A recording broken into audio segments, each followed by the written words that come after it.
Well, hello there, and welcome to the Good Old Days of Radio show. This is John Tefteller. It is Thursday. It is week 3 of our salute to the great Boris Karloff. We have one more week to go as we approach Halloween. We have Sarah Karloff as our guest for some of these shows, but I'm going to do this particular one on my own. It's a little bit noisy. It's an episode of Lights Out from March 23rd, 1938. Now, that's very early Lights Out, well before the ones that most people are familiar with for Ironized Yeast in the early 40s. This is from the original run in Chicago. Boris Karloff is the star on this one. It's called The Dream. It's a very strange story. It is a bit noisy. The transcription discs are damaged, but you can hear it, and it's quite the show. They say on the show that this is the 4th anniversary of Lights Out, and it's episode number 210. I had no idea that Lights Out went back to 1934. I had thought in my brain it started in 36, but I guess I'm wrong. And there were apparently 210 episodes before this one. I don't think there's too many of those around, maybe 1 or 2 out of 210. So those are considered some of the great lost radio programs of all time that those of us who go out there hunting for those things are always looking for, hoping to find, but in this case, don't seem to be able to find them. But we'll keep looking, and if we find them, we'll bring them to you on the Good Old Days of Radio show. So, as part of our Halloween month and Boris Karloff month, here is Boris Karloff in The Dream. Tonight is the 4th anniversary of Lights Out. After 4 years of fantasy and imagination, chills and thrills, Lights Out celebrates by bringing to the microphone the internationally known actor whose name has become synonymous with the unusual and fantastic. The National Broadcasting Company takes pleasure in presenting Boris Karloff in the first of a special series of Lights Out broadcasts.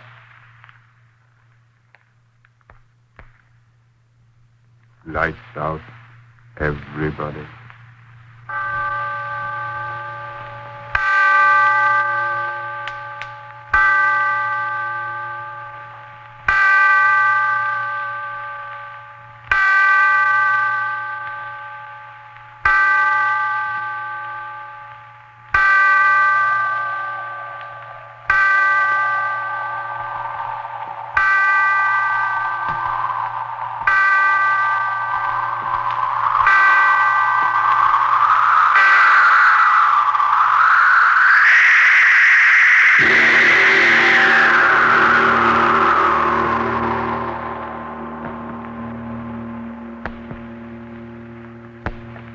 Tonight, Lights Out presents another psychological drama, a play in which the principal part is taken not by the character himself, but his thoughts. The voice you are about to hear is that of the thoughts of one Darrell Hall, accused murderer, sitting in a courtroom awaiting the return of a jury which is to decide whether he is to live or die. And as he waits, the thoughts in his mind seethe and swirl. Seethe and swirl. Seethe and swirl. Not guilty. Not guilty. Guilty. Father in heaven, why don't I stop thinking those words? Words those jurymen are saying. He's guilty. He's not guilty. He's guilty. Not guilty. Guilty. Not guilty. Not guilty. No, I've got to stop thinking of what's going on in that room. The jurymen. I've got to stop thinking of them. I've got to keep my head clear. I've got to figure things out. When did all this start? Yes, I remember. That night, Wayne and I were sitting in my room, talking about dreams. I remember he said... Oh, come on, Darrell. Don't expect me to believe that one. Well, I'm certainly telling you the truth. A fellow with your imagination wasting his time teaching biology to a bunch of co-ed nitwits. No, sir, you should be writing fiction. I assure you, my dear Wayne, I've told you the truth. You're really serious? Of course I am. You actually mean that in all your life you've never had a dream? Never. Not even when you were a child? To my knowledge, I've never had a dream in all my life. Well, how do you like that? I like it very well. I close my eyes, oblivion, and then I wake up. No nightmare hangovers for me, Peggy. Now, wait a minute, Darrell. Let me get this straight. You mean you've never even had a dream after, eating a Welsh rarebit at midnight or surrounding a dozen green apples or anything like that? Believe me, Wade, I've never had a dream of any shape, form, or description in all my life. A dream to me is just a word, something that happens to other people but not to me. But everyone must dream. Well, perhaps. But it just so happens that my subconscious doesn't work that way. I tell you again, I have never dreamt. Well, what do you know about that? Just unbelievable, I tell you, unbelievable. Yes, that's what he said. Unbelievable. It was unbelievable that I'd never dreamt. Then after a while, he went away and left me there.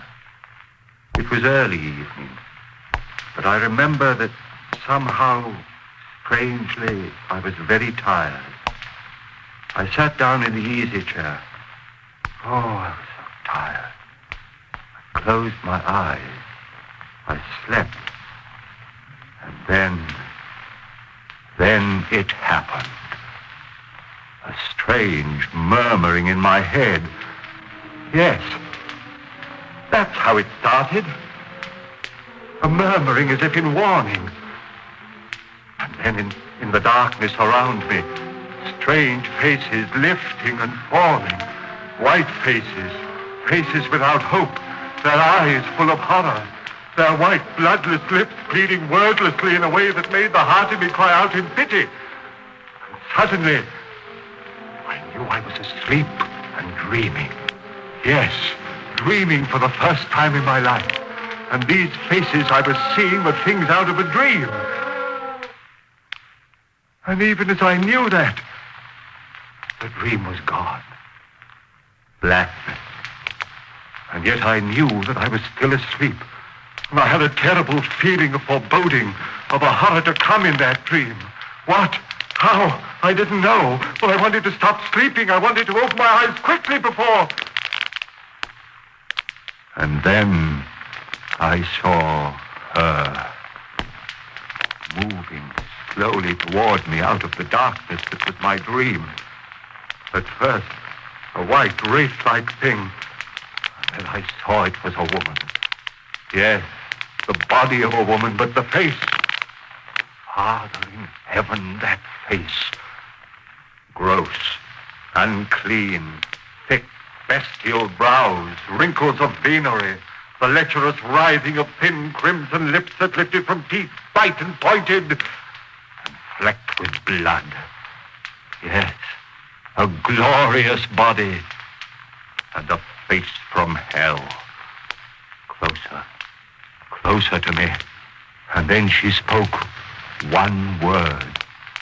You. Yes, that's what she said. Kill. And as she said it, she moved closer. Her hands went out, her eyes. In my dream, I screamed. I awoke. I remember, just at that second, the clock on the mantel began striking. 5, 6, 7. Thankfully, I counted each chime, since the hearing of it meant that I was awake out of the horror of that dream. When the clock had stopped chiming, I sat there. My one thought was, if this be dreaming, let me never dream again. I heard a sound. What was that? I sat still, afraid to move. And then I laughed. It was my own heart, still pounding with fright at what I'd seen in my first dream.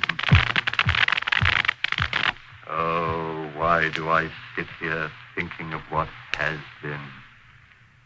The jury in there, they've got to hang me. Free him. They've got to hang me. Guilty. Free him. Free him. Free him. Free him. Free him. No, I mustn't think of Ben. Better to keep my thoughts on how it all started. Better to figure things out. Where was I? Ah, yes. Sitting there, listening to the beating of my heart, thinking of the horror of that dream. And then, suddenly, that strange, wordless murmur I had heard in my dream was whispering in my head again. Quickly as it began, it was gone. How could this be? I was awake. This was no dream. Then why had I heard that wordless entreaty? That same sound that had come from those miserable white faces that had floated before me while I slept. Why? I heard it. Sound behind me. Who? Why, yes, my friend Wayne. Must be he. Come back into the room, standing behind my chair, thinking I was asleep. I turned round and said, Wayne, is that you?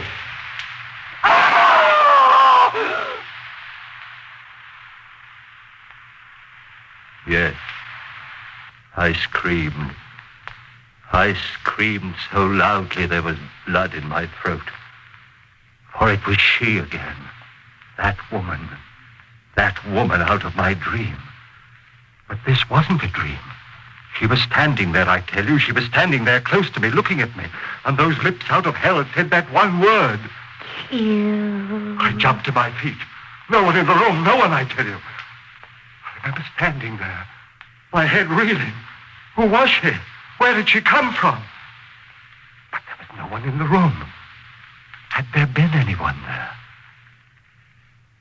I didn't sleep that night. But by morning, yes, by morning, I had it all figured out. 2 dreams. That's what it had been. And the second had been more vivid than the first. Why, of course. I'd never dreamed before. So, of course, my first dreams would seem reality. How easy it was to quiet the unrest in my mind. Easy to make oneself believe what one wants to believe. And yet, some measure of uncertainty remained with me. And Mary saw it in my face when I had dinner with her that night.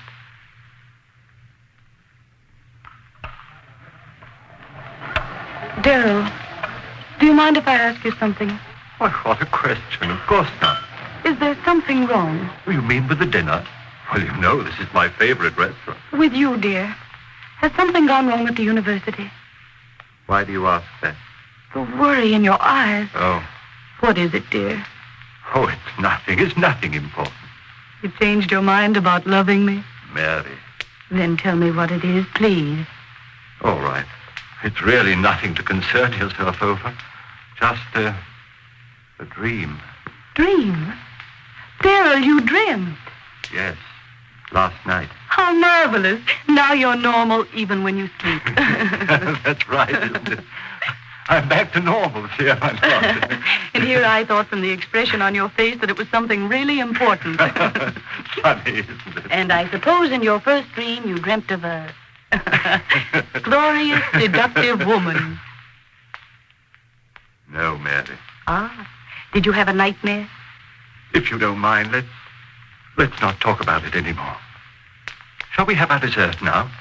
Now, I suggest the hot green apple pie with cheese. Darryl, was it as bad as all that? Horrible. Oh, that's cruel. Your very first dream, an unhappy one. Oh, well, I'm sure that if you dream again, you've more interesting times ahead.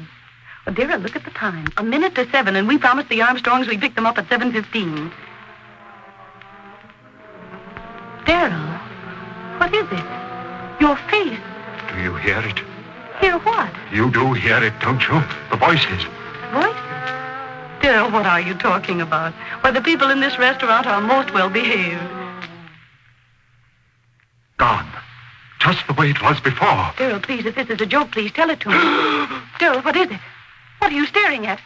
What's behind my chair? What's there, Darryl? Tell me what you see. Darryl, the table. Why did you throw over the table? Darryl, what is it? What is it? Why did you scream like that? What's the matter with you,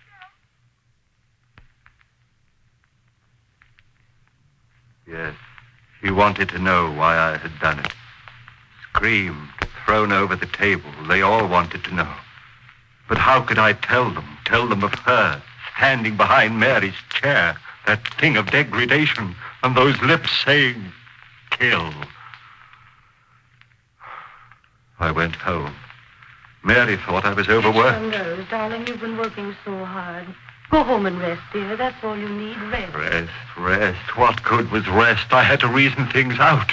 All my life I'd lived with reason, and now this horror. I had to know all about it. Now I was certain it was no dream. What I had seen there in the restaurant had been no thing of sleep. Hallucination. Yes, that was it. I had been working hard. Too much work was the answer, and rest would cure that. Yes, indeed. And so I rested through the next day. It was quite dark when I awoke. The phone rang. It was Mary calling to find out how I felt. Are you sure you're all right, Daryl? Why, yes, Mary, yes, I'm fine, thank you. You sound all right. Your advice was good, dear. Apparently rest was just what I needed. Then go along back to bed. I'll talk to you tomorrow. All right, dearest. Thanks for calling. Goodbye, Daryl. Sleep well tonight. I hung up the receiver. And then the clock on the mantel behind me began striking. Always at 7. Always at 7. Always at 7. Yes, that was true. Each time it had been 7 when it had happened. And then, with the last chime of the clock, I realized it was 7 again. 7. Would I see her again? I stood there, back against the wall, waiting. So quiet, I could hear the clock ticking away the seconds. Would it happen again, this hallucination of mine? I waited. I heard no pitiful murmur of voices. Just quiet. So dark in the room, I could see the shadowy emptiness of a chair near the other wall. And then the chair was no longer empty. There was someone in it. I said, "Who's there? Answer me, who's there?" No answer. A strange darkness in the room. Deeper and deeper, I could see nothing, and then 2 swirling pools of flame led right, closer and closer. I stood there, I couldn't move. A rumbling began in my brain. Fear, I tell you, fear tearing up my brain, louder and louder, while those red circles of light came closer and closer. Father in heaven, what was it? What?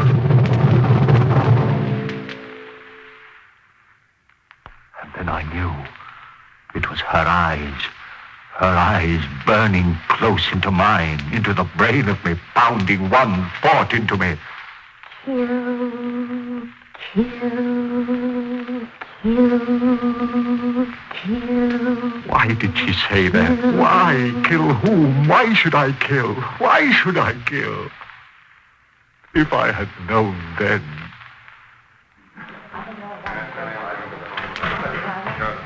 The jury, they're coming back. The verdict, what? No, not yet. Still out. Oh, they've got to find me guilty. I've got to hang. I've got to, if I live. Oh, but I mustn't think of that. I must think of what happened. Where was I? Ah, yes. That woman.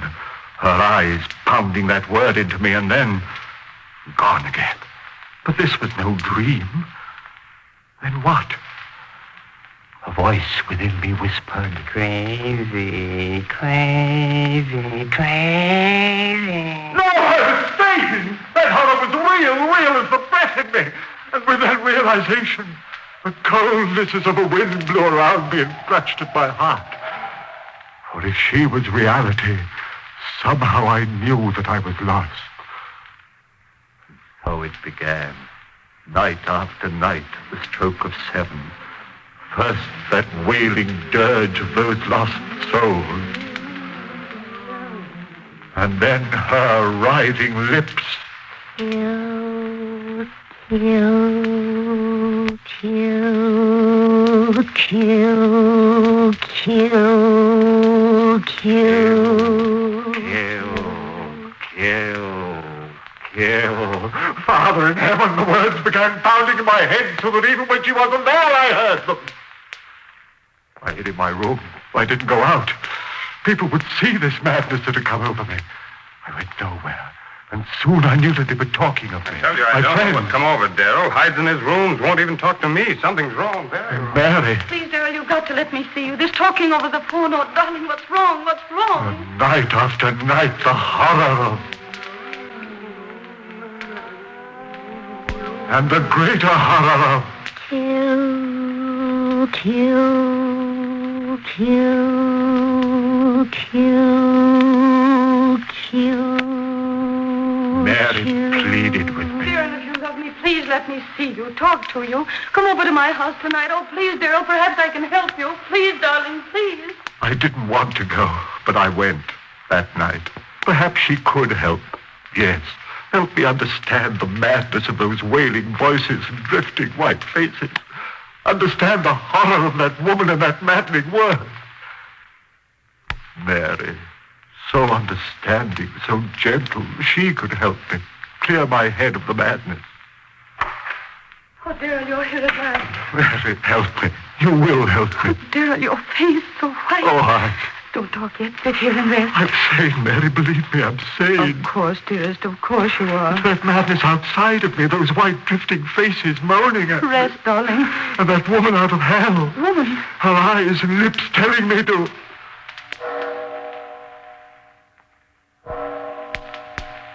The time. The time. What time is it? It's 7. Darrell, what is it? I've lost track. I've got to get out of here. Darrell, don't! Wait! Don't go! Too late. Darrell, what is it? Too late. Late. You hear them, don't you, Mary? I'll go call a doctor. Listen to them. Their voices are so loud tonight. Listen, Mary. Darrell, don't. There's no one here. You hear them? You must hear them. What are they saying? Louder and louder, trying to tell me something. What are you saying, you out there? What are you telling me? Darrell, stop! They're gone. Faces, voices, gone. Now she'll be Oh, here. Darrell, please, you're frightening me. Kill, kill, kill. You hear her, Mary? You hear her? No, Darrell, please. Louder and louder. I hear her. Take out her hands, go back, I tell you. Make her stop, Mary, make her stop. Stop it. She devil, you want to be. Stop it, stop it. I can't stand anymore. Kill, kill, kill, kill, kill. Yes. Yes. Go away. Go away. I'll kill. Darrell, don't! Oh, my neck. Choking me. Darrell, no. Kill.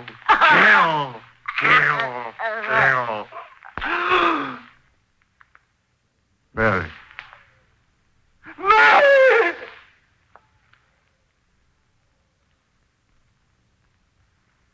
Yes. I had killed her.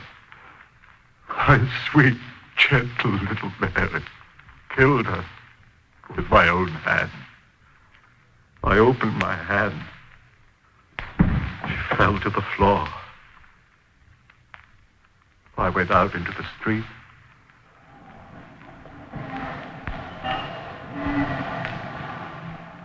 People all around me, hurrying. I was in no hurry. What that woman had wanted, I had done. I had killed. I walked all night. It didn't matter where. And in the morning, I found myself on the campus of the school, before the very building in which a class was waiting for my lecture. I went in.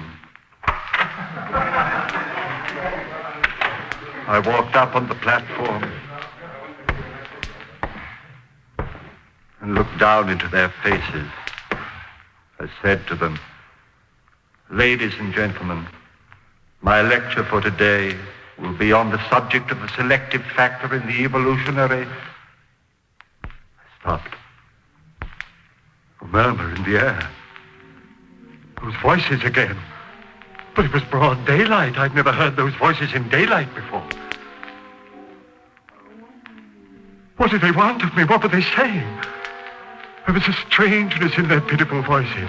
Yes, like a dirge of tears and sorrow for someone. For me, yes, for me.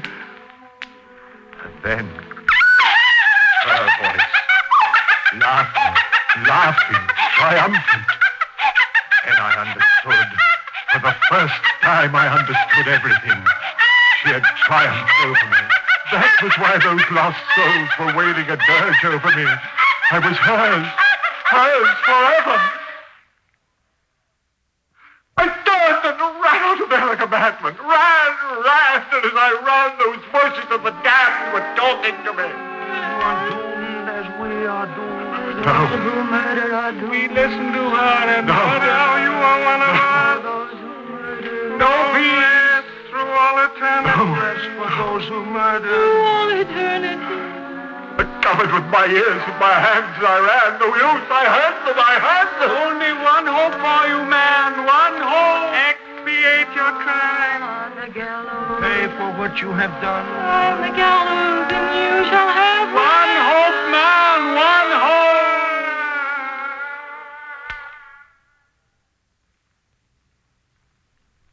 So that was it. My one hope. If I paid society for my crime, she would fail. I would be free of her, that thing, that essence of evil, that siren who called men to murder so that their souls would be slaves to her for all eternity. Yes, I'd pay for my crime. I ran on, back to Mary's house. Yes, I'd pay it gladly with my life to have the peace of the rest of oblivion. I went back into the house. Yes, Mary was lying there, cold. I lifted her. Those same hands that had crushed the life out of her lifted her and carried her out into the sun. My eyes were so filled with tears that I could hardly see where I walked. People began milling about me. He's got a woman in his arms. Well, where's he carrying her? She must have fainted. No, look, she's dead. What? Who killed her? Hey, mister. Hey, mister, who killed her? I did. Who killed her? I killed her. With my own hands, I killed her. And please, I want to die for her. Hey, Will, hey, how do you come?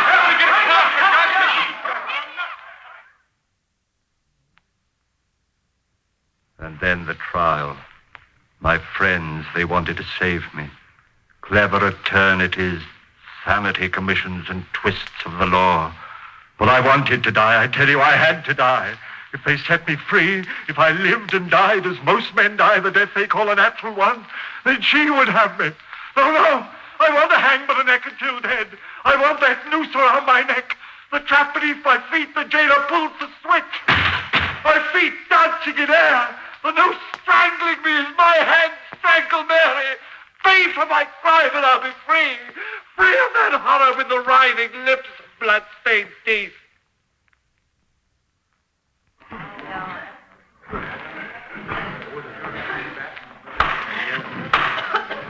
All in the court. All in the court. The jury. They're coming in. Guilty. They've got to find me guilty. Gentlemen of the jury, have you reached a verdict? We have, Your Honor. Guilty. The clerk of the court Got to will find read me the guilty. verdict, please. See Guilty. the jury. Find me guilty. Find the defendant guilty of murder in the first degree. Guilty! You hear that, you thing out of hell? Guilty! They'll hang me for the neck till I'm dead. I'll be free of you. I'll have peace. You failed, you thief, you. I'll pay for my crime, you'll never get...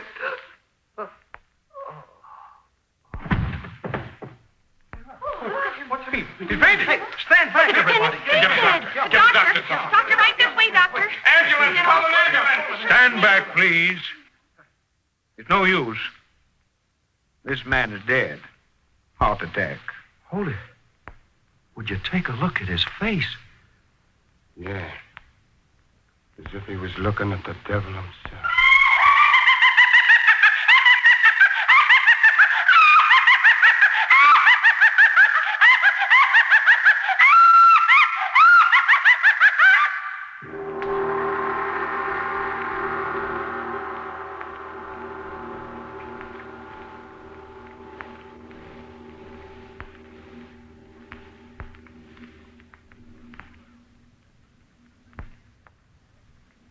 Ladies and gentlemen, you have just heard the first play in a special series commemorating the 4th anniversary of Lights Out and starring Boris Karloff.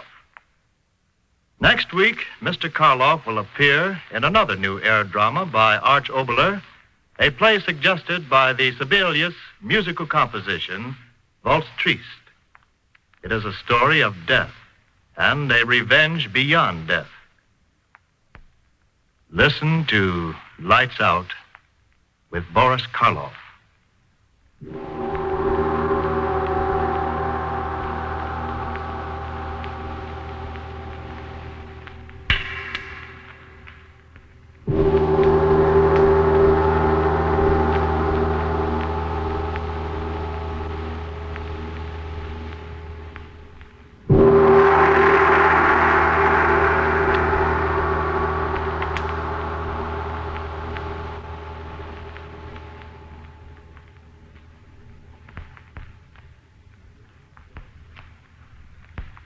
Lights Out, written especially for radio by Arch Oboler, comes to you each Wednesday evening from our Chicago studios. This is the National Broadcasting Company. Okay, that's Arch Oboler's very creepy, wild sense of horror and murder and sound effects and whatever. And Boris Karloff's great performance there, The Dream, from March 23rd, 1938. Very early Lights Out, and I'm very sad that we don't have the rest of Mr. Karloff's appearances from that special series. There is a script for the one mentioned for the following week, Valse Traced. I know that I've seen that out there somewhere, but no recording that I'm aware of beyond that. So we keep looking, we keep searching. Maybe someday, who knows? Maybe they're all just gone to the great garbage dump in the sky because nobody cared back then. We'll see. But people were looking for them, so maybe. All right, back next week for our Tuesday show. Tuesday's show is going to be a horror show. We're going to do The Telltale Heart. We're doing that because it's Halloween week, so there's no comedy next week. It's going to be right into the grisly horror of Edgar Allan Poe and Boris Karloff doing The Telltale Heart from Inner Sanctum Mysteries, and then we come back on Thursday, a couple days before Halloween, with another special Boris Karloff appearance, and Sarah Karloff will be here also to comment on that one. So until then, this is John Tifteller saying thank you for listening, and goodbye.